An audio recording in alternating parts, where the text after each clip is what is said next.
Greetings, book lovers, and welcome to Author-ized. Our guest today is a very good friend to public libraries, and we are delighted to have Wendy Lee joining us today. This is our first Skype interview, Wendy, so fingers crossed. Wendy Lee is the author of the novels The Art of Confidence, Across a Green Ocean, and Happy Family. Happy Family was named one of the top 10 debut novels of 2008 by Booklist and awarded an honorable mention from the Association of Asian American Studies. A graduate of Stanford University and New York University's creative writing program, Lee has received fellowships from the MacDowell Colony and the Corporation of Yaddo. She spent more than a decade in the publishing industry as an editor at HarperCollins Publishers and Lantern Books in Brooklyn, where she co-edited the anthology Defiant Daughters, 21 Women on Art, Activism, Animals, and the Sexual Politics of Meat. She's also worked as an English teacher in China, taught writing at the Asian American Writers Workshop, and served as a mentor for Girls Write Now. Lee is a second-generation daughter of immigrants from China. She lives with her husband and son in the Astoria neighborhood of Queens, New York City. Welcome to Author-ized, Wendy. Thanks so much, Arlene. I'm really happy to be here. So that's your official bio, but tell us a little bit more about yourself.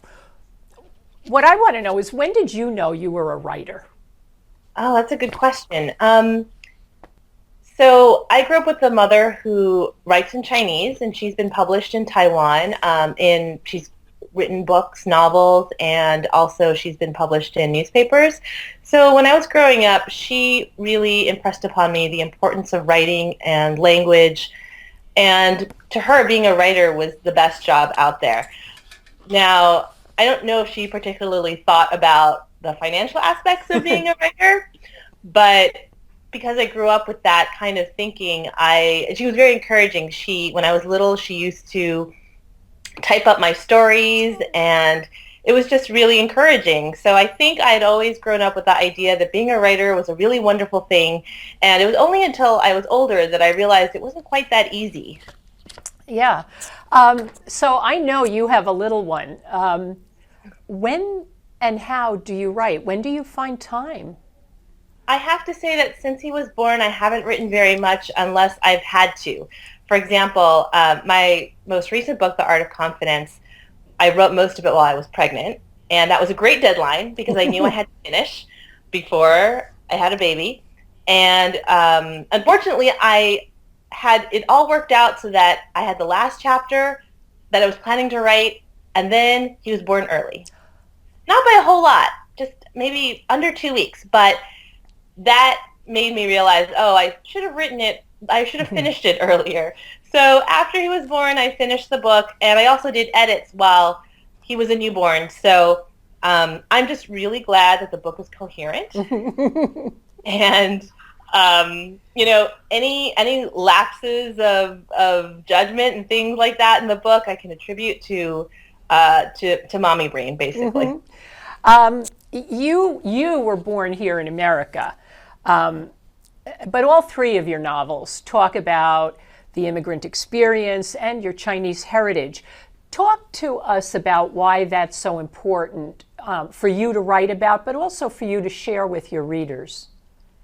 Well, first of all, I lived in China for 3 years after graduating from college, so I feel like I have a certain experience that a lot of people don't have when it comes to writing about China.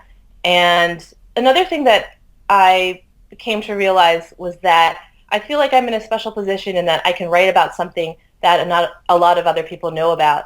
And I also feel that it's important for me to write about the immigrant experience because it's the experience of my parents, for one thing. And also, I feel that a lot of second-generation Asian Americans like myself sometimes forget about where they come from, and they assume, and other people assume, that we're part of the model minority, that everything is great. We all get into good schools and have great jobs and all of that. And the reality is there are a lot of immigrants who are not so far removed from us who are faced with a lot of discrimination, who live in very poor conditions. And I feel like it's part of our responsibility to talk about those things and not hide it completely. Yeah, absolutely. What writers have influenced you?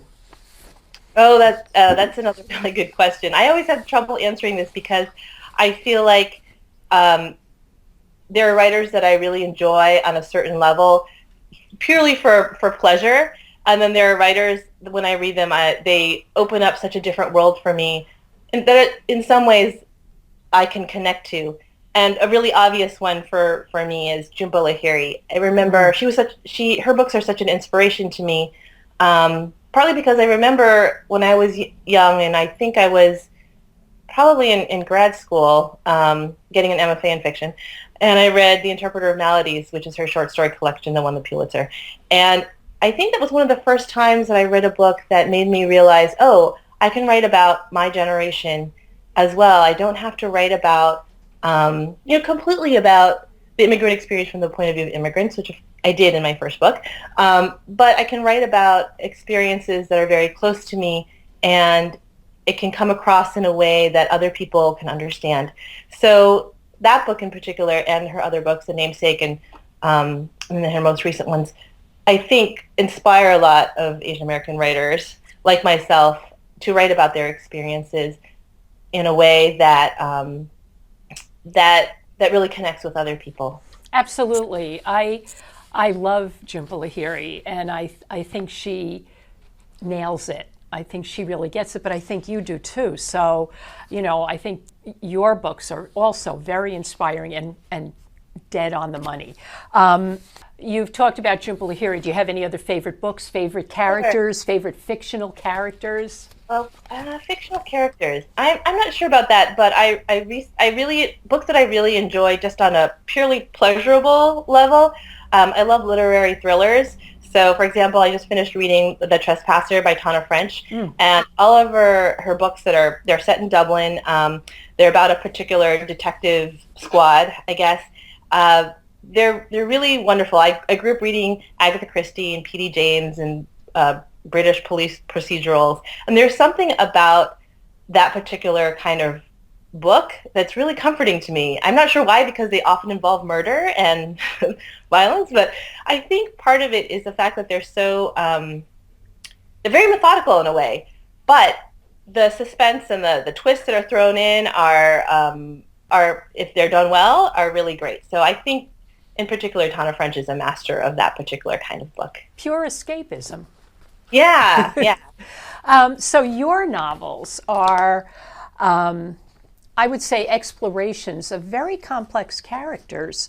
But to just summarize briefly, your first novel, Happy Family, talks about adoption in China.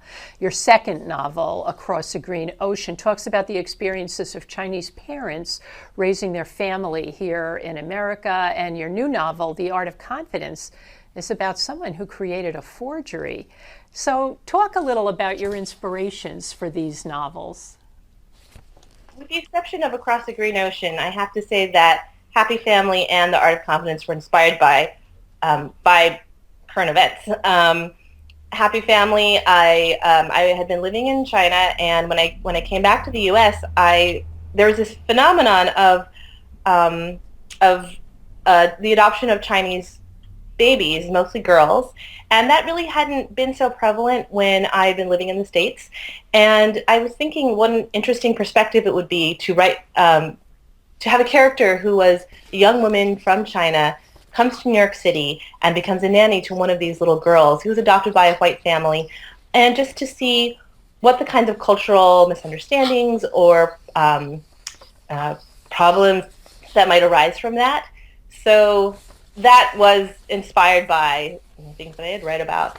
And The Art of Confidence was inspired by a particular art forgery case that I had read about in 2012, where the first thing I had read about it was that these paintings that have been attributed to masters such as Mark Rothko and Jackson Pollock had been discovered to have been done by a Chinese immigrant living in Queens. And it was really a case of truth being stranger than fiction. Part of me was actually kind of gleeful at the idea that this Chinese immigrant had pulled the wool over so many people's eyes. And I thought that would be a really interesting perspective to write about. Now, my middle book, Across the Green Ocean, is really inspired more by my experiences as an English teacher in China and also my parents' experiences as immigrants coming to New York City and then living in New Jersey. Tell us a little bit about, are you working on anything now? Besides taking care of your little boy? I have to say that I have not been writing, but I'm excited to see what the perspective of being a parent, how that will influence my writing, and I think it will. I just need to find the time and energy to pick it up again. Is there anything else you want your readers and the people viewing Author-ized to know about you and your work, Wendy?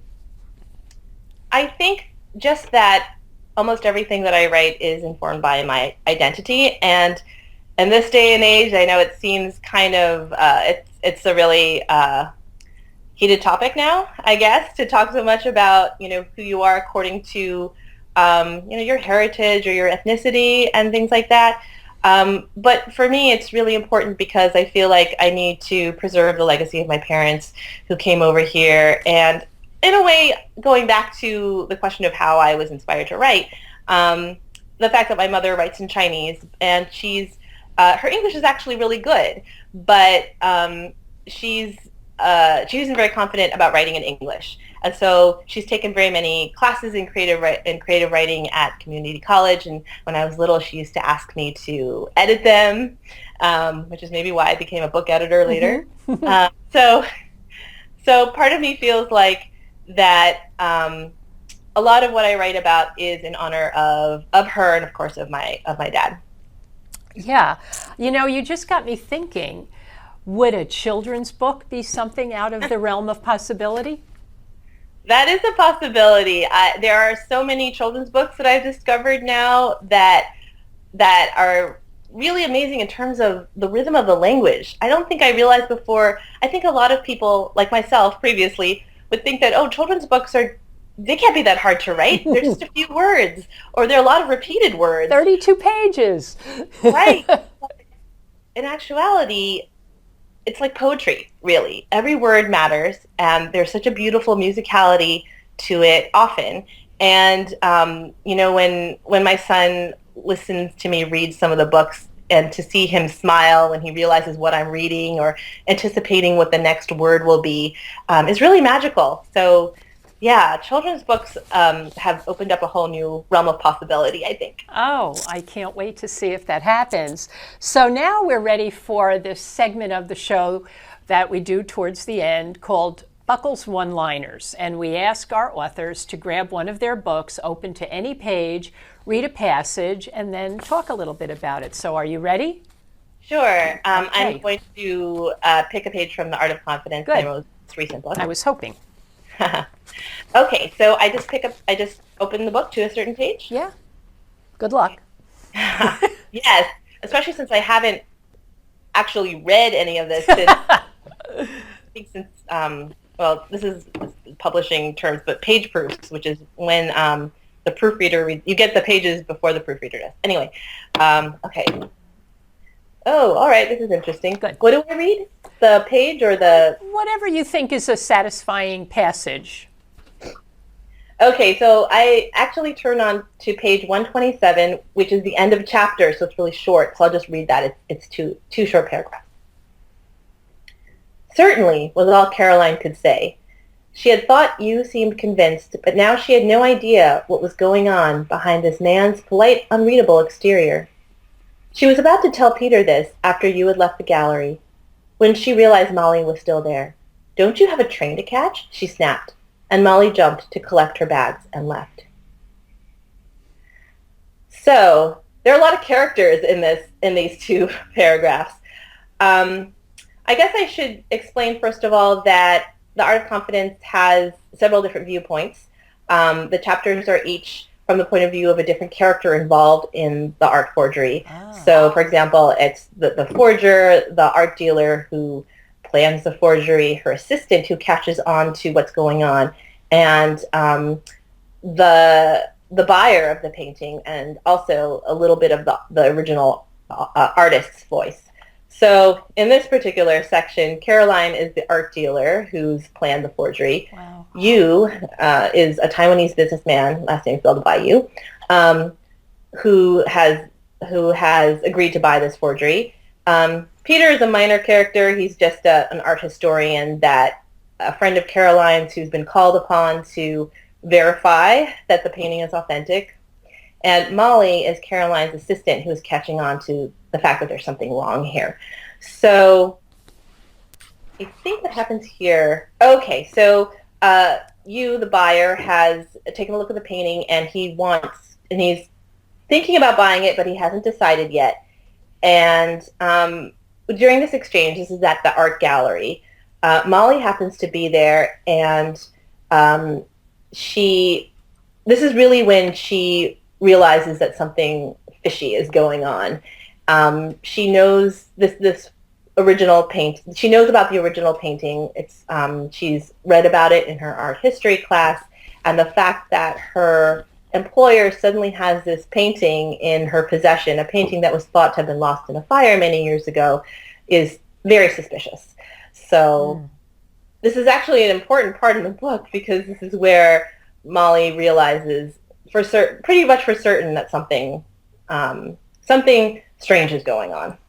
So you talk about, Tana French, but it sounds like you've got a little mystery going on in your book. Yeah, it's interesting. I think that it's not quite a mystery because you know how it ends, basically. And but the mystery really for me, which is true in a lot of, I guess, psychological mysteries, is more why people do things. It's less about if someone gets caught, but the motivation of everyone involved in a particular crime. For example, in the in my book and in the original art forgery case, there were so many people who could have suspected that this certain painting was a forgery, and yet they all willingly believed, for whatever reason or another, that the painting was legitimate. So that's one of the questions that I explore in this book. Well, Wendy, thank you so much for joining us today. To learn more about Wendy Lee, her books, and any events she's participating in, go to wendyleebooks.com and you can learn all about it. I hope you're going to run to the bookstore or your library and borrow her books. Again, thank you so much, Wendy. And thank you all for joining us at Author-ized. Check back soon to hear more inspiring writers talk about their inspiring books. Thank you.